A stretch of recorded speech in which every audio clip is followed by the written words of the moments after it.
a lot. Good afternoon or good morning in America. I'm Rabbi Rosner, and I teach here in the yeshiva, Kuzari, and I'm very grateful that my parents made Aliyah.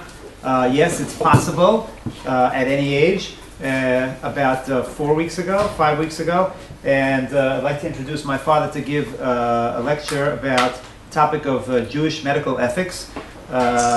My father is in the medical ethics field for about 45 years, something like that, and has written and lectured extensively. And he would like to give a basic introduction to the subject of medical ethics. If there are any questions and time at the end, he can answer. Thank you very much, B'nai Bechori. I'd like to thank Rabbi Che and the yeshiva here for inviting me to give this talk on what we call Medical Halacha. In English we call it Jewish medical ethics, but to be Ivrit we call it Medical Halacha. And it's an enormous topic, but I will try to give you sort of an overview or an introduction to the subject this evening here. Now, the first question that arises in Medical Halacha is if a young Jewish man or woman, teenagers, decide they want to go to medical school. So that's a halachic question. Are you allowed to go to medical school? And if you're a Kohen, the answer is no. You can't go to medical school or to dental school. My son, should live and be well, not only went to dental school with special HaTorah, but he's also been associated with Yeshiva B'nai Torah for many years and received a smicha from Rabbi Dr. in Far Rockaway, New York. So what kind of a question is that? Are you allowed to go to medical school? Why not? What's the ikuv? What would be the impediment? And the answer is what we read in the Parshas B'Shalach a few weeks ago.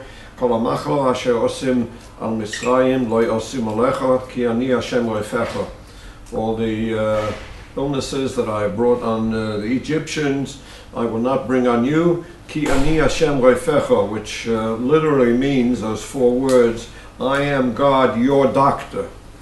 So if HaKadosh Baruch Hu says, I am God, your doctor, then how can we play God and become doctors? So that's the question.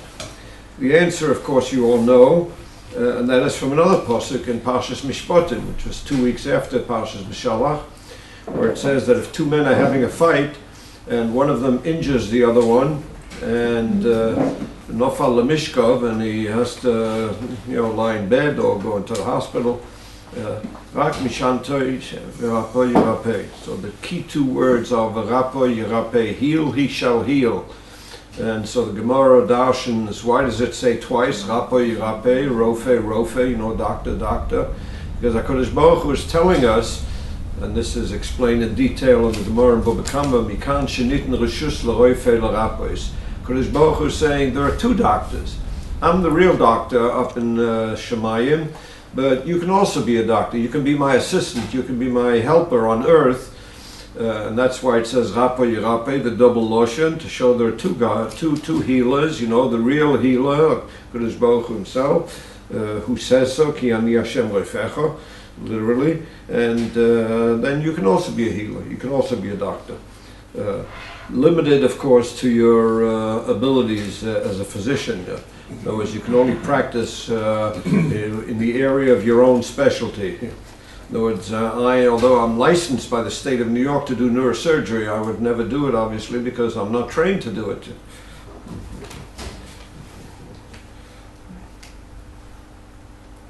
The Shulchan Aruch goes one step further. This is in Shin Lamed Vav, which is Hilchos Refuah on Shabbos, and he says that physicians are allowed to heal. Reshus nitan l'roife l'rapois u'mitzvahi. So he says, not only do you have permission to give, to heal, to serve as a doctor, but it's a mitzvah. It's a mitzvah. Now, Not everybody counts this as one of the 613 commandments, but mitzvah means it's a meritorious act. It's a good thing to do. It's a wonderful thing to do, to heal the sick.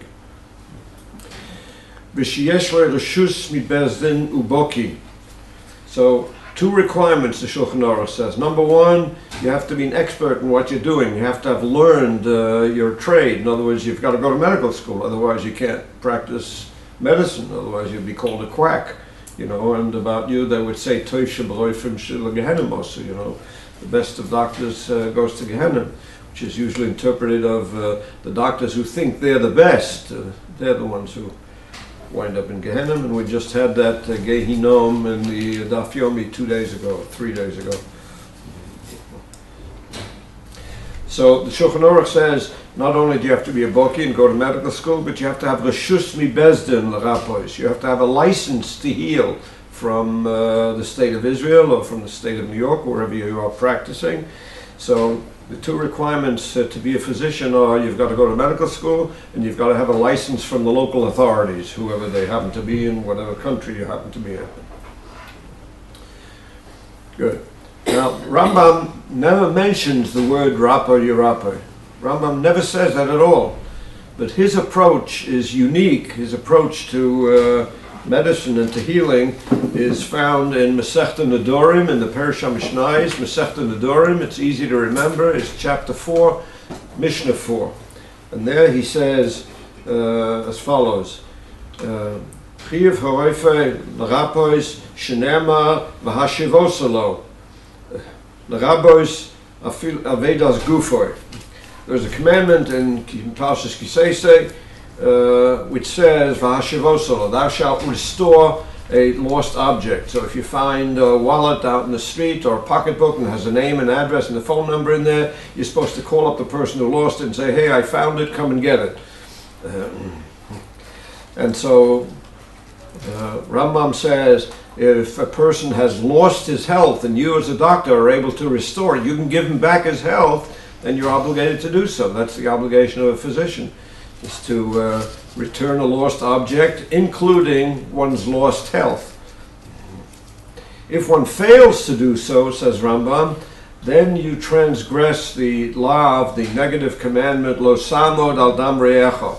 In other words, if something bad happens to the patient because you refuse to heal them, you refuse to fulfill this commandment of returning a lost object, including one's lost health, then you are guilty of standing by the blood of thy fellow man. In other words, if the patient has an untoward effect because you didn't heal him, because you just stood idly by, and this has practical application. Obviously, if a physician is driving down the highway and he sees an accident there and he says, Mali at Sorazois, what do I need all this problem for? I'm going to get sued if I do anything wrong here. So he drives right by. That's Leisamer al Dam Re'echo. You could have helped these people and you didn't, and you drove right by, so that's the transgression of Leisamer al Dam Re'echo. There are other indications in the Torah of healing, and everything I've said so far concerns the physician. But the patient has an equal duty and responsibility to seek healing from a human physician when he or she is ailing, when they're sick. Everybody agrees to that except for the Ramban. Ramban says, the doctors do this thing even though they're not supposed to. You're supposed to go to the Nevi'im or to the Rabbonim or the Poskim of the generation and ask them to pray for a refuah, and that's fine and good, but that has to supplement the physician's healing of the patient. But the patient's got to go to the physician to be healed. And the most important source for that is, again, Rambam, but hidden this time in Hilchos Deis, right, the first book of the Rambam. Hilchos Deis, chapter 4, it's very easy, where Rambam begins by saying, in order to serve HaKadosh Baruch Hu, you've got to be healthy, and therefore, in the next 22 paragraphs, he says, you should live a healthy lifestyle, a healthy life. You have to eat the right things, you have to exercise properly, you have to sleep 1/3 of the night, or 1/3 of the 24-hour day, you have to eat properly, exercise, engage only moderately in sex, and in general, a healthy lifestyle, which nowadays would include no smoking and no drugs, no marijuana. There are other sources in the Chumash. Ushmartem li'ola nafshaseichem. You have to watch over your health and do whatever it takes to preserve your health, which is the subject of preventive medicine. You know, an apple a day keeps the doctor away. So live a healthy lifestyle and eat a healthy lifestyle and conduct yourself healthily, and you will be able to be healthy then to serve HaKadosh Baruch Hu, which is the main purpose that you're on this earth. You have to fulfill your tafkid, your purpose, and if God gives you a talent, then you're supposed to use that talent for the benefit of mankind. Also says in the Torah, "V'chai bohem v'lo shiyomus bohem." You have to live by the mitzvahs of the Torah and not chas v'sholom die by them. In other words, this refers to Chilul Shabbos for Pikuach Nefesh. You all know what Pikuach Nefesh is, a danger to life. Somebody's life is in danger. He's bleeding very heavily on Shabbos and he needs to get to the hospital. So what do? Well, you could call a taxi or an ambulance, or you could get into your own car and drive the patient to the hospital. That's what you're supposed to do. You're supposed to do first and then ask later. In other words, you do what you have to do for Pikuach Nefesh, not only for Pikuach Nefesh, but even Suffolk Pikuach Nefesh. And the example I like to use for that is if somebody's got an abscess on his arm and it needs to be incised and drained to get the pus out so that chas v'sholom the patient doesn't get septicemia and a blood-borne infection throughout his whole body, which would be a life-threatening situation. And it's Shabbos afternoon or Yom Tov afternoon, and you call the surgeon, and the surgeon takes a look at it and says, oh, it's only an hour and a half until Shabbos is over or Yom Tov is over, so I'll come back then and I'll incise and drain it. Says the Torah, no, you incise and drain it right now, because this is a Suffolk Pikuach Nefesh. It might burst during the next hour while you're waiting for Tzeisak HaChavim, and therefore cause a bloodstream infection, which is a real Pikuach Nefesh, and therefore you have to do it right now. You don't wait until later on. Now, there are a whole series of medical halachic issues that deal with what I call the beginning of life. Abortion, contraception, artificial insemination, surrogate motherhood. All of these are at the beginning of life, and each one could give us at least an hour to talk about with all the details, the halachic details obviously, and the medical details. So that's the beginning of life. Pregnancy reduction is a brand new area.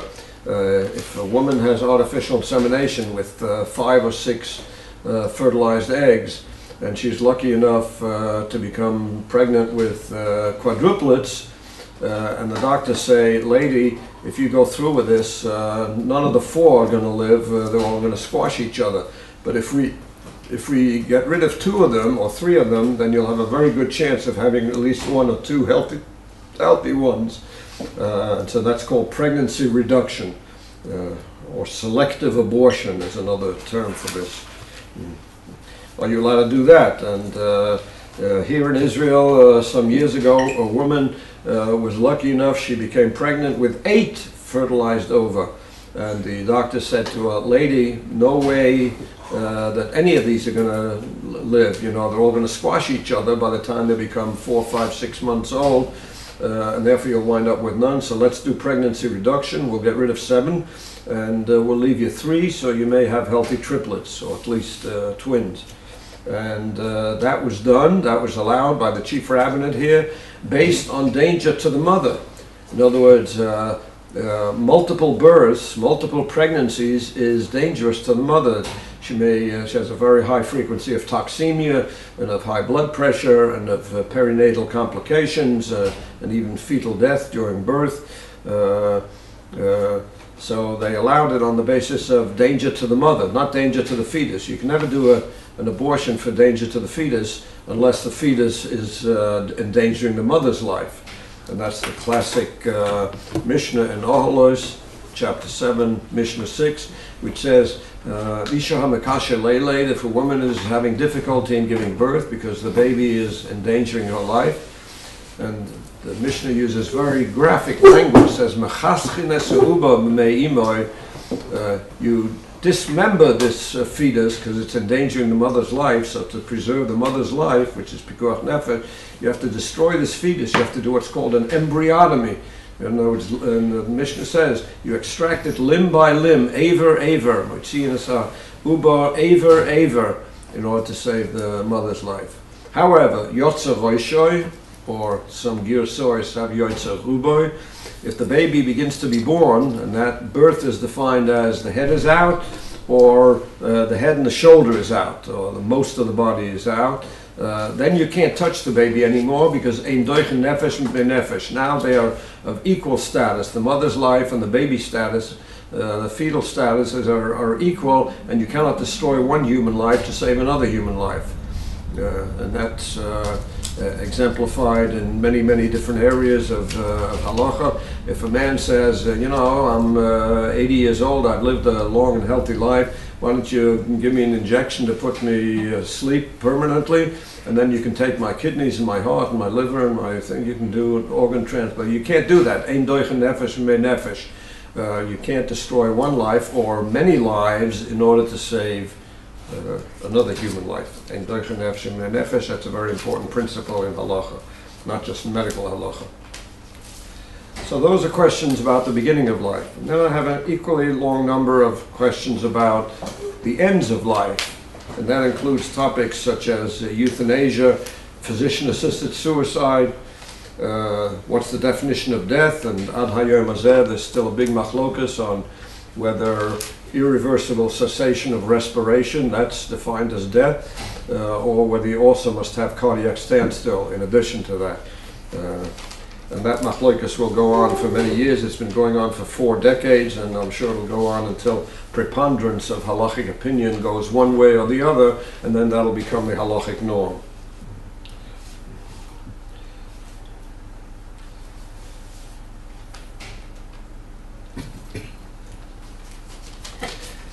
And there's a whole bunch of miscellaneous topics, each one of which, again, could give us an hour discussion. One is what's called the allocation of scarce resources, otherwise known as rationing. I worked in a hospital in New York that only had 2 dialysis machines. And if we had 6 patients who needed dialysis, how do we decide who gets onto the machines?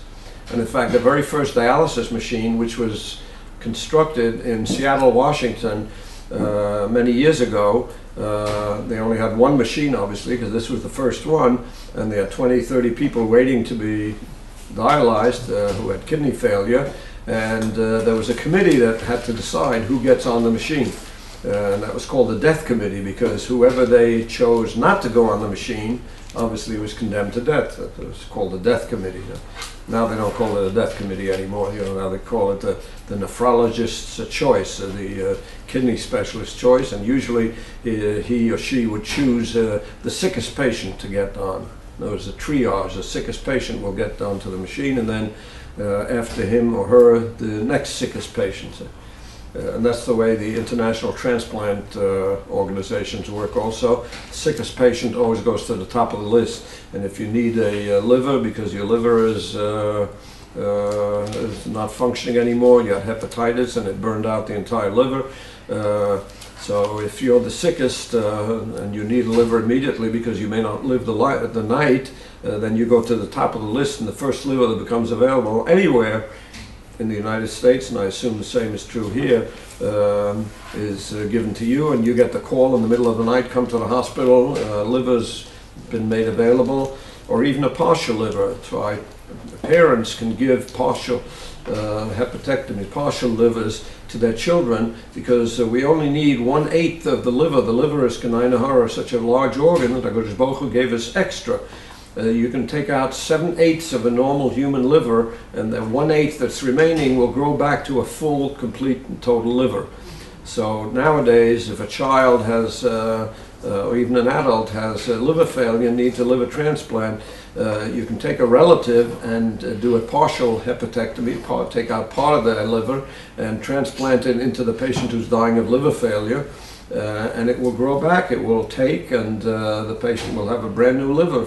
Of course, his old one was taken out and thrown away because it was all diseased.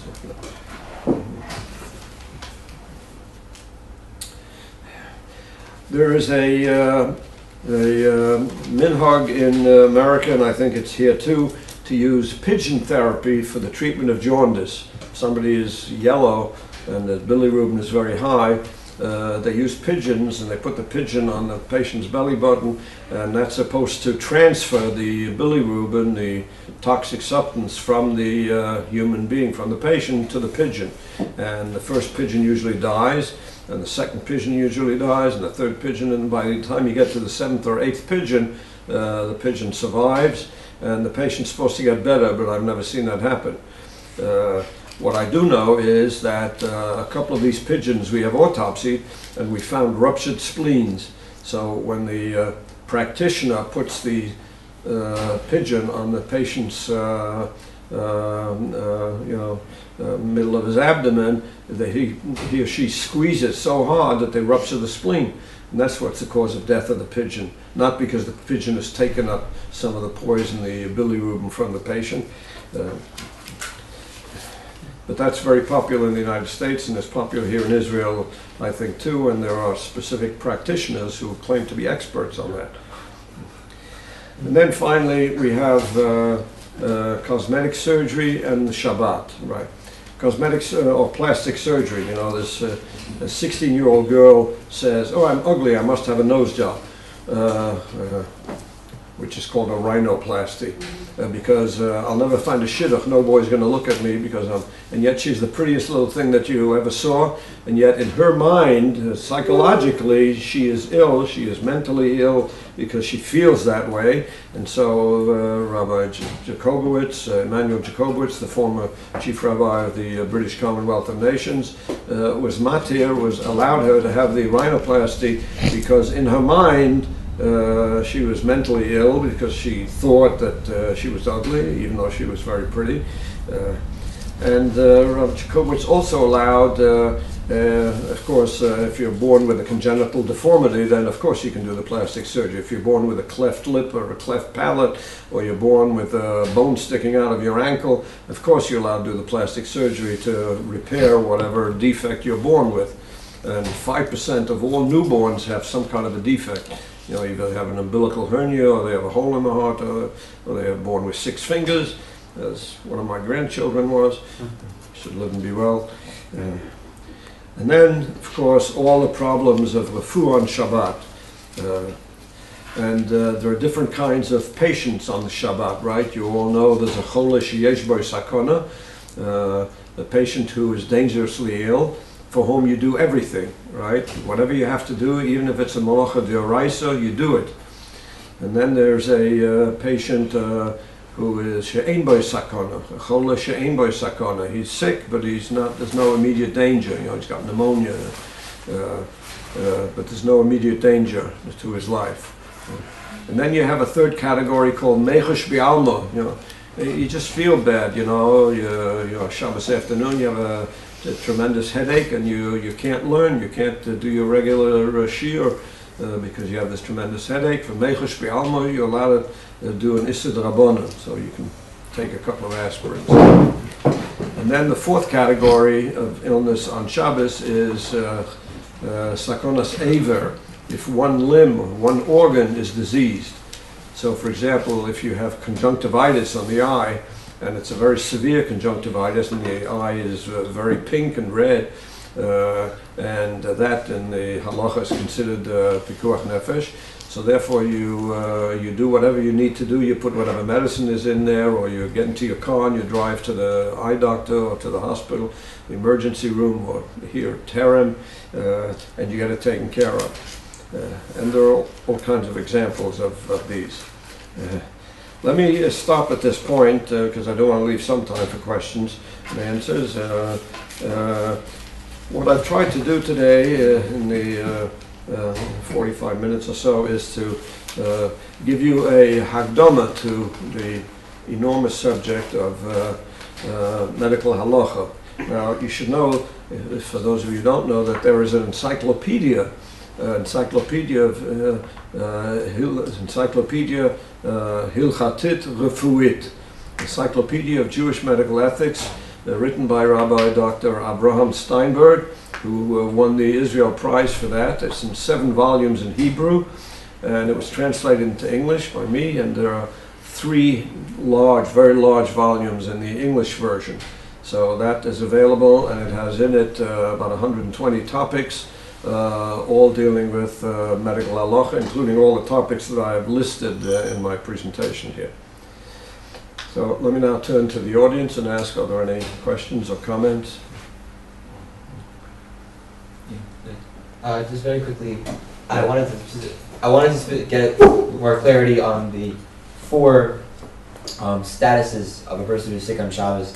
And so you mentioned a person who mentally feels that there's nose job or something like that. What was the... In other words, halacha considers mental illness the same way as it does physical illness. In other words, if a woman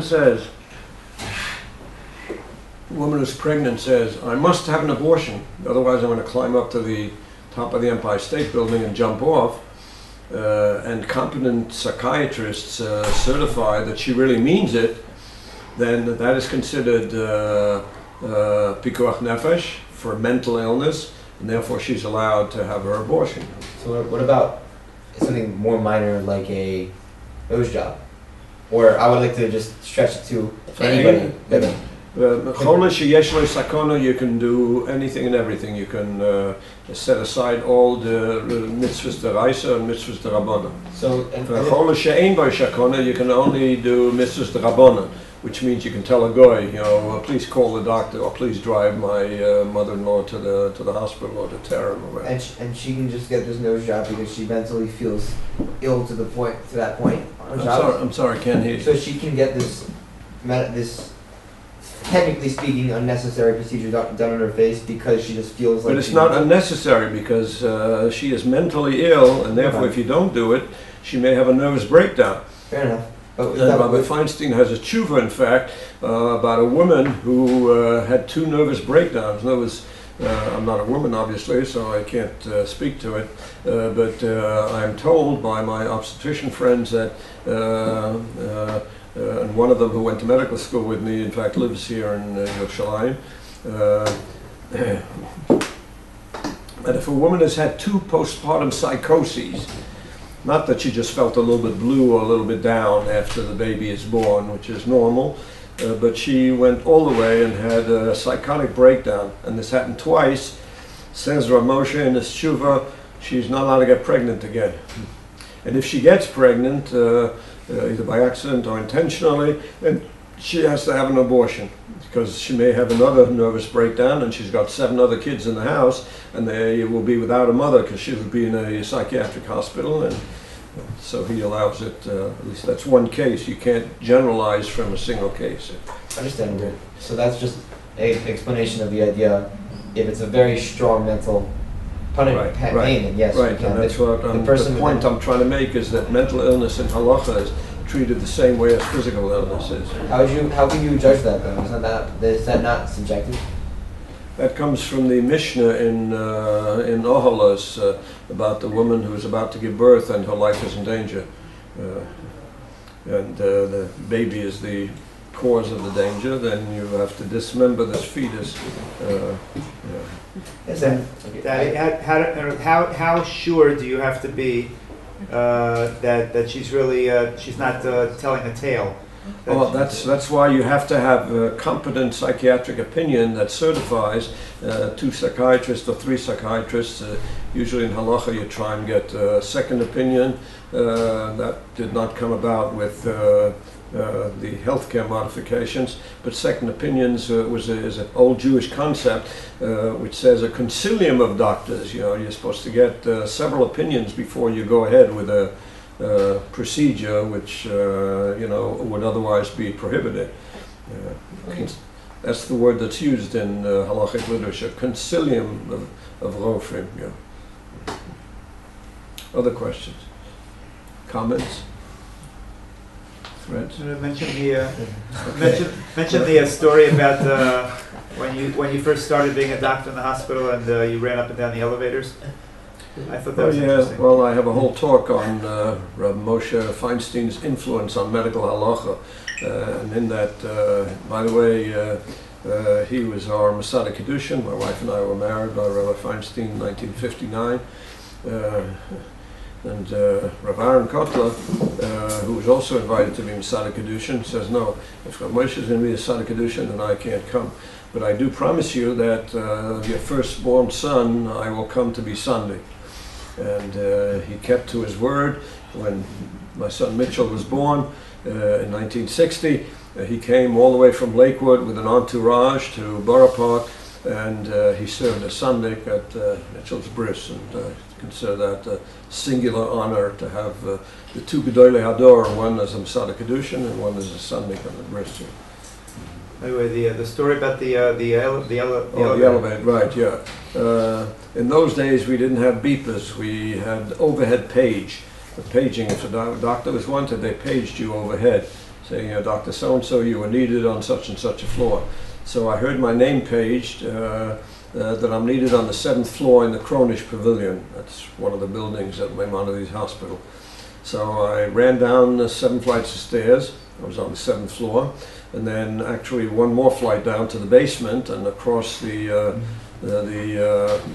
passageway in the basement to the other side where the telephone operators were. And I said, who wants me? And so they said, oh, they want you on the 6th floor of the building you just came from. So, of course, I ran up the 6 flights of stairs and I said, who wants me here? It was on Shabbos. This was on Shabbos, yeah, right. And so I took care of the problem, whatever it is. And sometimes the nurses will call you in the middle of the night with a minor problem, the patient sneezed, what should I do? Or the patient's constipated, what should I do? But you've got to respond to every call, especially if this nurse says patient has a fever or patient has chest pain or shortness of breath. And obviously things that might be very serious indeed. Yeah. So I called Rabbi Feinstein after Shabbat and told him this story, and he called me all kinds of names. You shouldn't have done that. He says, you should have gotten in the elevator and gone down to the basement floor and then across and fine. If you run up 1 flight of stairs and your heart is beating a little bit faster than it would ordinarily, and you're breathing a little bit faster, then you have been Mechalel Shabbos. That's not Shmiyah Shabbos, that's Chilul Shabbos. You have to know what to do and what not to do. And in fact, we compiled a book, Rabbi Tendler and I. Rabbi Tendler is Rabbi Moshe's son-in-law, as most of you know. We compiled a book called Practical Medical Halacha, which had all of Rabbi Feinstein's tshuvas on medicine and Shabbat, and even not on Shabbat. Some of those that I've mentioned today, but not discussed. I hope you've gained something from this discussion this evening, and if you liked it and wish to invite me back, I'd be happy to spend 40 minutes on either abortion or contraception or cosmetic surgery, on any topic that you choose within the realm of medical halacha, and we can do this again. Thank you for your attention. Good evening. Thank you very much. Have a good week, and don't forget to do Kiddush Levana if you didn't do it on Shabbos night.